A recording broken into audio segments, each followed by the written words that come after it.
All right, you guys, apparently this is going to be a three-part video as the last one cut me off right at the end. So I finished drawing out my model of how I would solve problem number 11. Meredith fed her dogs 2 times on the first day, 2 times on the second day, 2 times on the third day. Now all I need to do is turn that into a multiplication equation. So I'm going to say I've got 1, 2, 3 days shown here by my model. And each day she fed them twice or 2 times.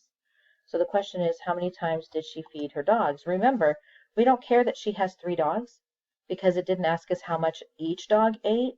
We just care about those dogs as a group. She fed those dogs 2, 4, 6 times. She fed them 6 times in the 3 days. And the last question on this page is a test practice question. There are 3 rows of cars in the parking lot. Each row has 5 cars. How many cars are in the parking lot?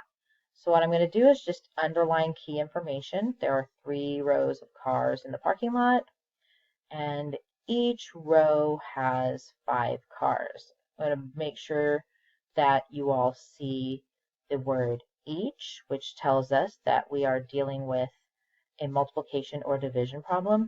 And then you guys can choose to solve that any way you want. For those of you who like to do those in your head, you know you're multiplying. You've got 3 rows of cars and 5 cars in each row.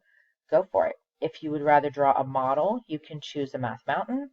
You can choose the model that looks like this. Or you could even choose the number line like we were using up here at the beginning of the math lesson. You choose how you're going to solve it and mark the answer that you think is correct.